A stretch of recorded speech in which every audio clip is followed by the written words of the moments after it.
Hello बच्चों, आज की इस कक्षा में आप सभी का बहुत स्वागत है। आज मैं आपको संचयन भाग 1 का पाठ 3 हामिद खां पढ़ाने जा रही हूँ। सर्वप्रथम पाठ का सारांश संक्षेप में बता देती हूँ।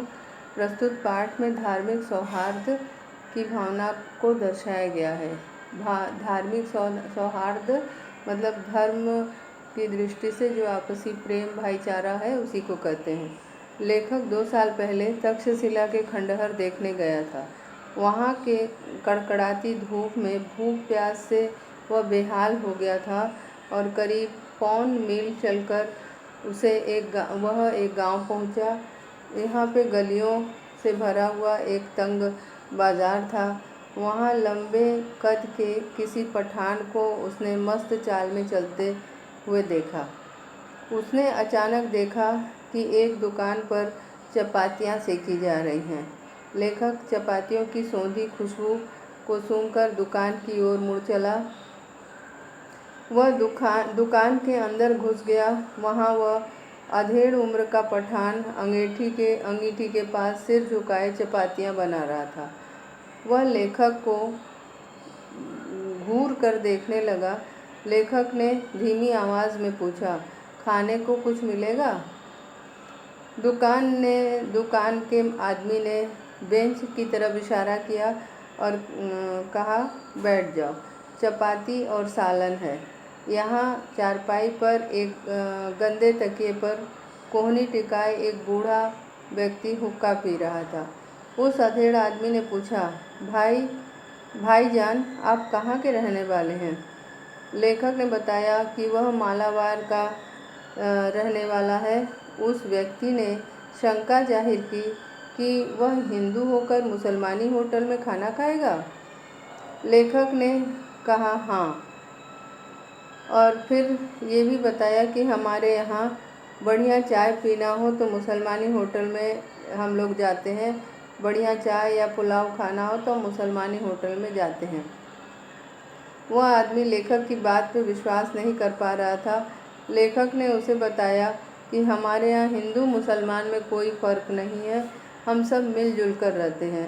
यहाँ हिंदू मुसलमान सब एक साथ मिलकर रहते हैं। उस आदमी ने लेखक की बात को बहुत ध्यानपूर्वक सुना और बोला, काश मैं आपके मुल्क आकर ये सब देख पाता।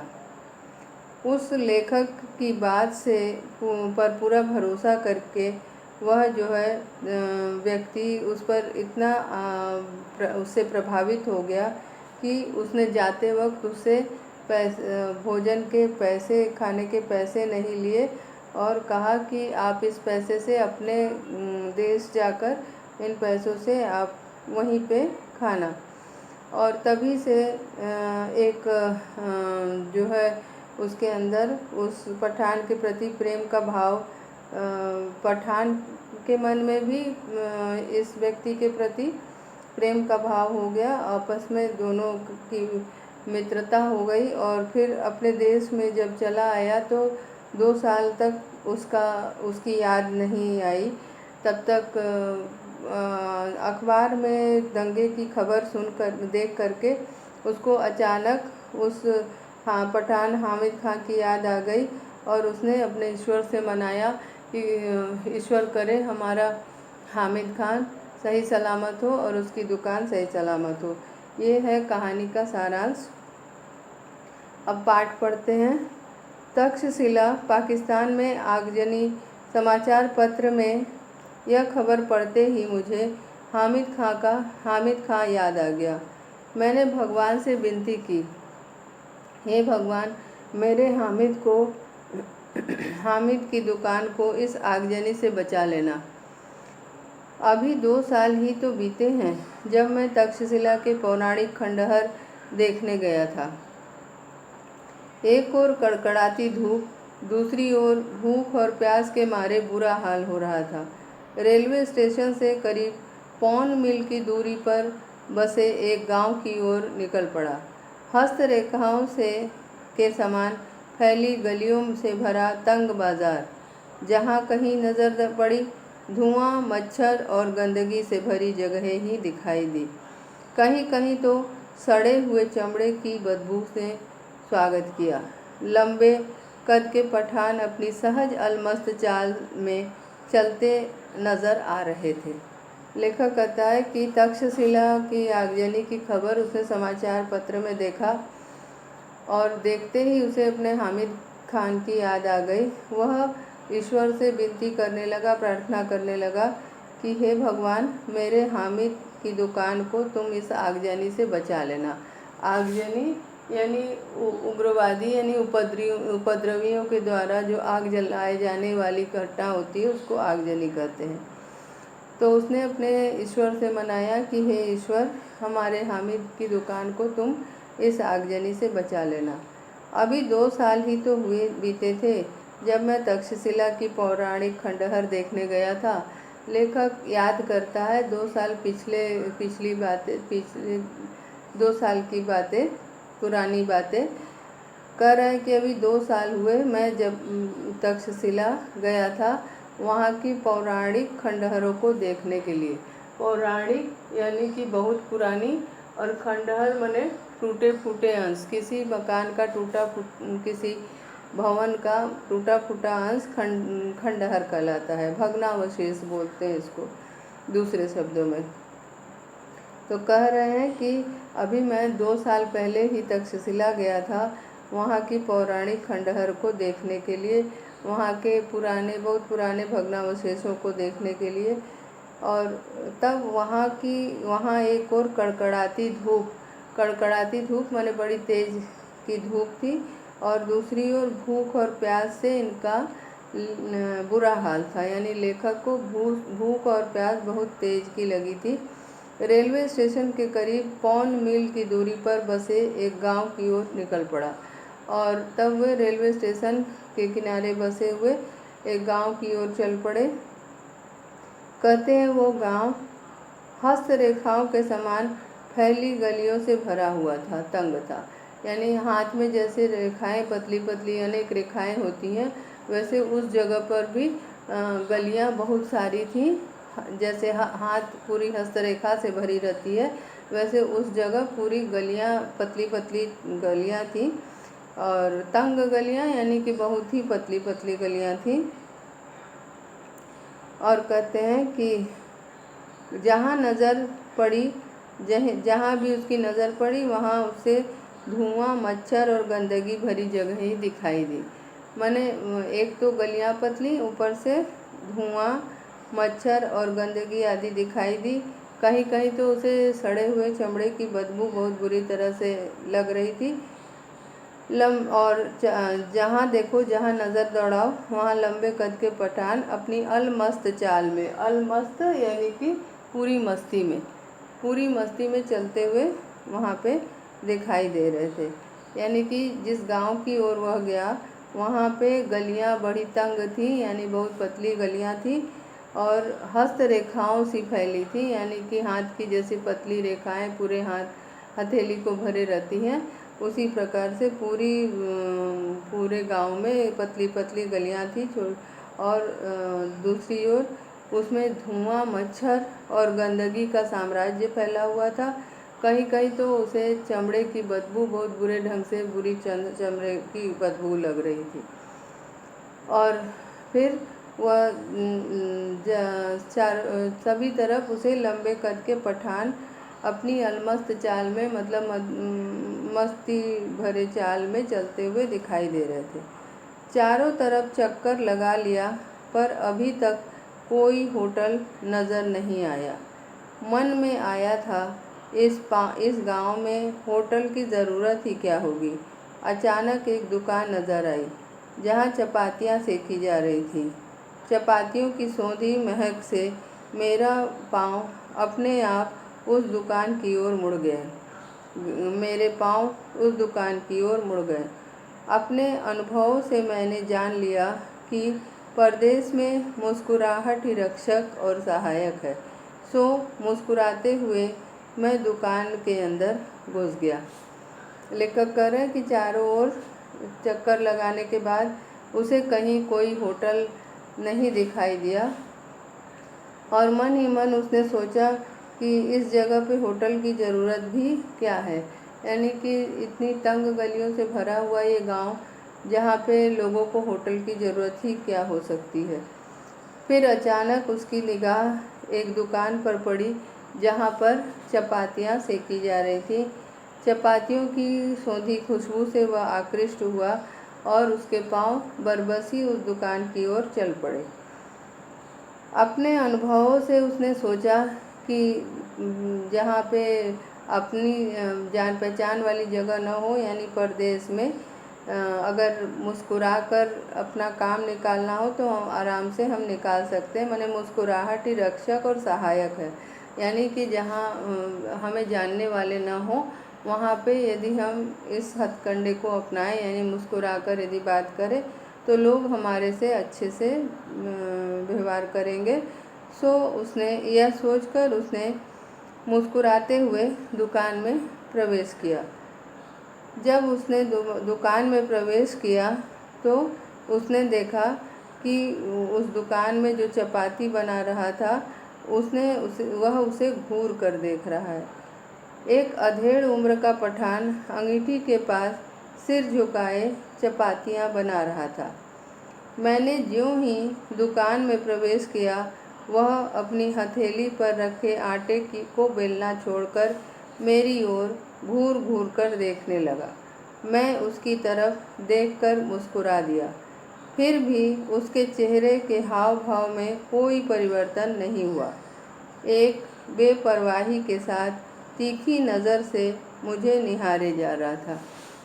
लेखक जब उस दुकान में प्रवेश करते हैं तब वो देखते हैं कि एक अधेड़ यानी कि 50-55 के आसपास की उम्र का व्यक्ति, पठान जाति का जो पठान व्यक्ति है, वह अंगीठी के पास चूल्हे के पास बैठकर सिर झुकाए चपातियाँ बना रहा था। लेकिन जैसे ही लेखक ने उस दुकान में प्रवेश किया, वह अपनी हाथ में रखी हुई आटे को लोई को बेलना छोड़कर उनकी ओर घूर घूर कर देखने लगा। कारण यह है कि लेखक भी उससे अनजान थे और वह लेखक को पहचानता नहीं था। इसलिए उसके हाथ अचानक से रुक गए और वह लेखक की ओर घूर घूर के देखने लगा। मैं उसकी तरफ देखकर मुस्कुरा दिया और लेखक अपने स्वभाववश उसकी तरफ देखकर मुस्कुरा देते हैं, परंतु लेखक के मुस्कुराने पर भी उसके व्यवहार में कोई परिवर्तन नहीं दिखा और अब भी वह उसी तरह से बेपरवाही से, माने उसे इसकी कोई परवाह नहीं थी।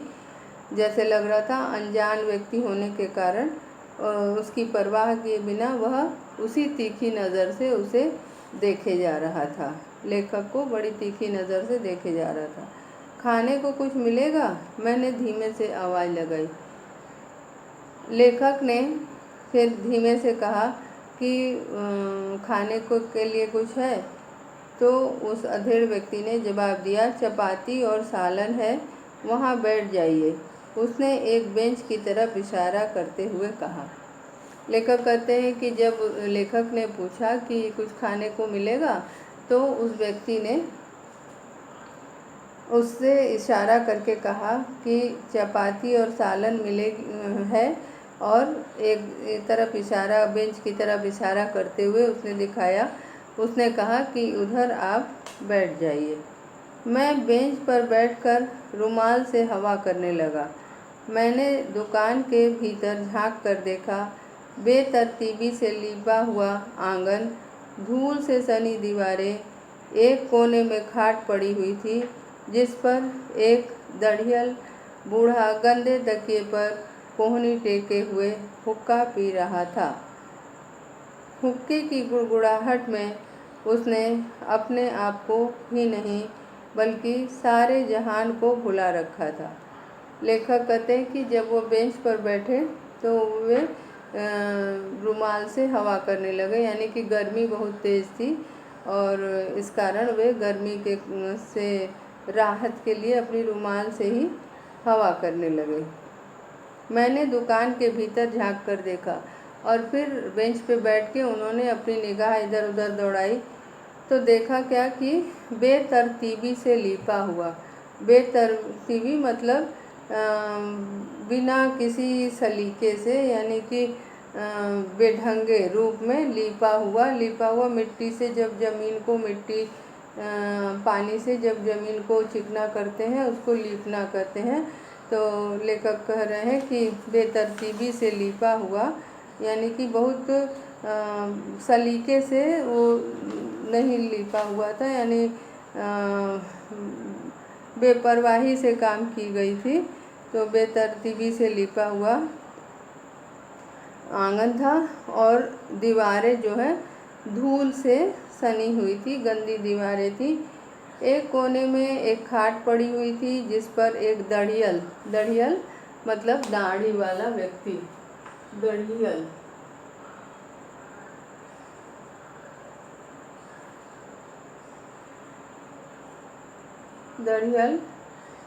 यानी कि दाढ़ी वाला व्यक्ति।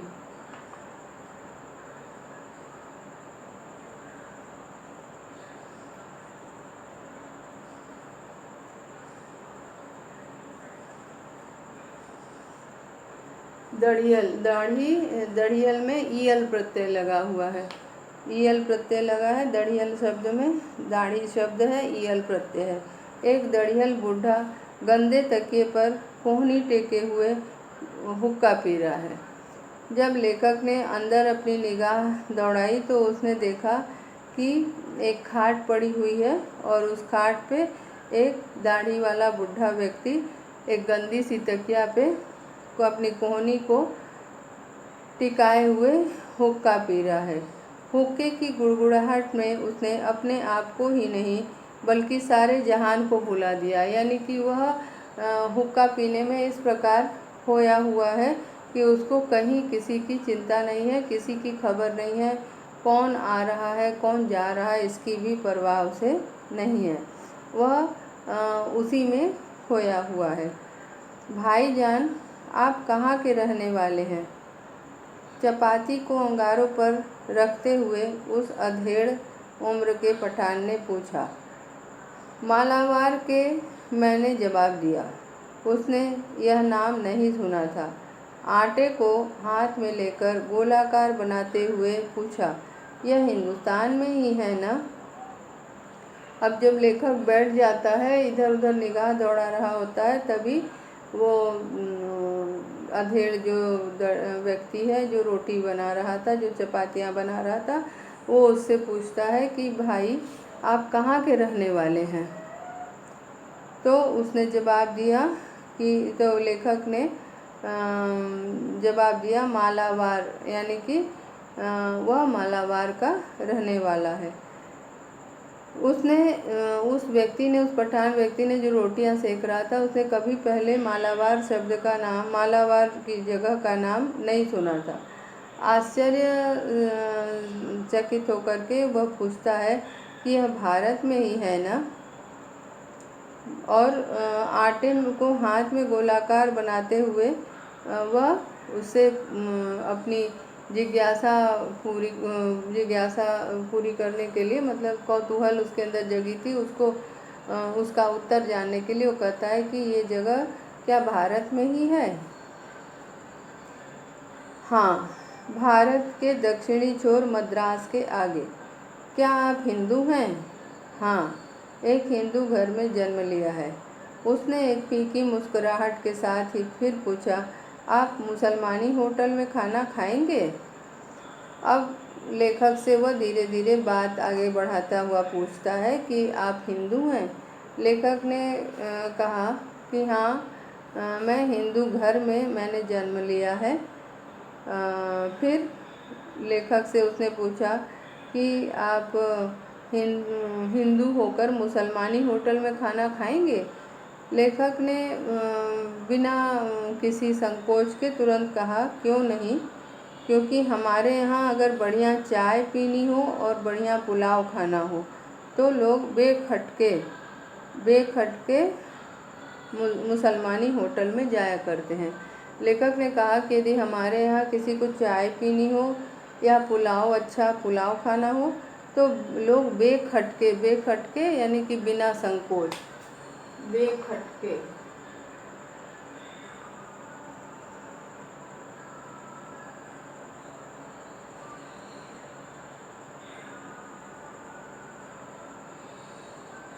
लेखक कहता है कि हमारे यहाँ यदि किसी को अच्छी चाय पीनी हो या किसी को अच्छा पुलाव खाना हो तो लोग बिना किसी संकोच के मुसलमानी होटल में जाया करते हैं। क्योंकि लेखक अभ्यस्त था इसीलिए लेखक को कोई संकोच नहीं लग रहा था, लेकिन वह अधेड़ पठान जो तक्षशिला की दुकान में लेखक को मिला था वह उसने कभी ऐसा देखा नहीं था, इसीलिए उसे बड़ा आश्चर्य हो रहा है। वह मेरी बात पर विश्वास नहीं कर पाया। मैंने उसे गर्व के साथ बताया, हमारे यहाँ हिंदू मुसलमान में कोई फ़र्क नहीं है, सब मिलजुल कर रहते हैं। भारत में मुसलमानों ने जिस पहली मस्जिद का निर्माण किया था वह हमारे ही राज्य में एक स्थान कोडुगंगलूर में है। हमारे यहाँ हिंदू मुसलमानों के बीच दंगे नहीं के बराबर होते हैं। लेखक कह रहे हैं कि जब उसने बताया कि वह मालाबार का है और मुसलमानी होटल में खाने में कोई हर्ज नहीं है, तो लेखक की बात पर उसको ज़रा भी विश्वास नहीं हो रहा था, क्योंकि उसने कभी ऐसा देखा ही नहीं था। तब लेखक ने आगे गर्व के साथ बताया कि हमारे यहाँ हिंदू मुसलमान में कोई फ़र्क नहीं माना जाता, हमारे यहाँ हिंदू मुसलमान सभी मिलजुल कर रहते हैं। हम मिलजुल कर रहते हैं। भारत में मुसलमानों के उसने फिर लेखक ने आगे बताया कि हमारे यहाँ जो मुसलमान की मस्जिद बनाई गई है, उसका निर्माण किया गया है, वह हमारे ही राज्य में एक स्थान है। हमारे ही राज्य में एक स्थान है कोडुंगलूर उस जगह पे है। हमारे यहाँ हिंदू मुसलमानों के बीच दंगे नहीं के बराबर होते हैं। लेखक ने ये भी बताया कि हम सब इतना मिलजुल कर रहते हैं, इतना प्रेम से रहते हैं कि हमारे यहाँ कोई भी आपसी दंगे फसाद नहीं होते हैं। जो दोनों जातियों के बीच किसी भी तरह का दंगा या मारपीट या आगजनी ऐसी कोई घटना नहीं होती है। उसने मेरी बात को बहुत ही ध्यानपूर्वक सुनकर कहा, काश मैं आपके मुल्क में आकर यह सब अपनी आँखों से देख सकता। क्या आपको मेरी बात पर विश्वास नहीं होता? मैंने पूछा। मुझे आपकी बात पर तो पूरा यकीन हो गया है, पर मैं इस पर ईमान नहीं कर सकता कि आप हिंदू हैं, क्योंकि यहाँ कोई भी हिंदू आपकी कही हुई बातों को इतनी फ़ख्र के साथ किसी मुसलमान से नहीं कह सकता। लेखक से वह कह रहा है कि उसने मेरी बात को बहुत ही ध्यानपूर्वक सुनकर कहा। लेखक की बात को दुकानदार जो है, अधेड़ पठान जो है, वह बड़े ध्यान से सुन रहा था और सुनकर उसने कहा कि काश ऐसा मेरे मुल्क में होता। मुल्क यानी देश, मुल्क यानी कि देश।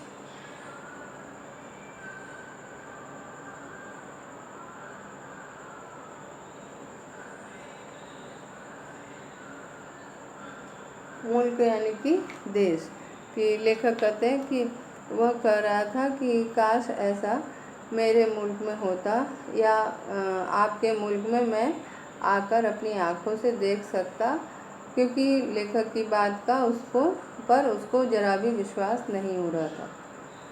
क्या आपको मेरी बात का विश्वास नहीं होता? मैंने पूछा। लेखक ने कहा कि क्या आपको मेरी बात पर विश्वास नहीं हो रहा है?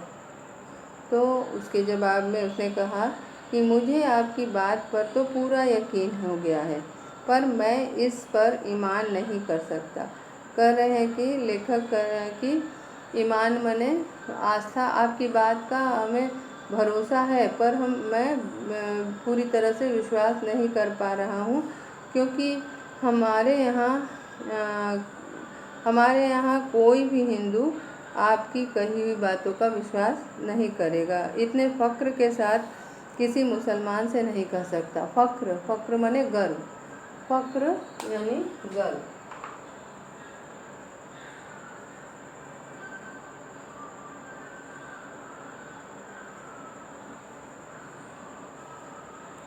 फ़क्र यानी कि गर्व।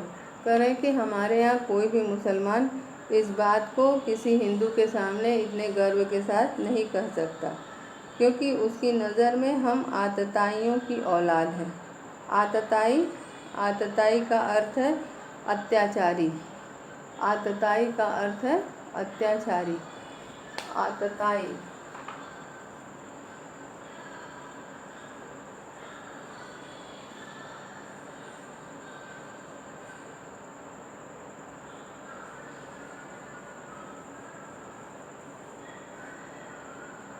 आतताई का अर्थ है अत्याचारी।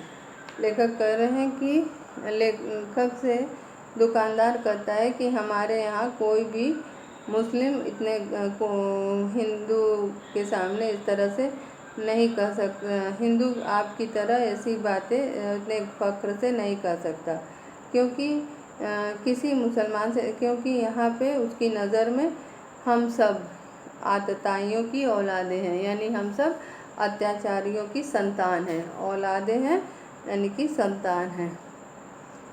हमें इस हालत में अपनी आन के लिए लड़ना पड़ता है, और ये यहाँ की जो हालत है, इस हालत के लिए हमें अपनी आन माने इज़्ज़त, अपने इज़्ज़त के लिए हमें लड़ना पड़ता है, यानी कि हमें अपने ईमान का, अपने इज़्ज़त का खुद भी बचाना पड़ता है, और इस कारण से हम लड़ते हैं। इस प्रकार हामिद खां से वह कहता है कि यही हमारी नियति है। नियति यानी कि भाग्य। कहता है कि यही हमारा भाग्य है। आप उसकी आवाज़ में सच्चाई कूट कूट कर भरी थी। लेखक से जो ये बातें कह रहा था, उसको देखकर, उसको सुनकर लेखक को अनुभव हुआ कि उसकी बातों में 100% सच्चाई है, यानी कि उसकी बात पूरी तरह से सच है। उसमें ज़रा सा भी झूठ का कहीं भी उसे झूठ की बू नहीं आती है। अब लेखक से वो पूछता है आपका शुभ नाम। लेखक उससे पूछता है, उस पठान से, कि आपका शुभ नाम मैंने पूछा, यानी कि लेखक उससे पूछता है आपका शुभ नाम, यानी आपका नाम क्या है। हामिद खां। वह जो चारपाई पर बैठे हैं वो मेरे अब्बा जान हैं।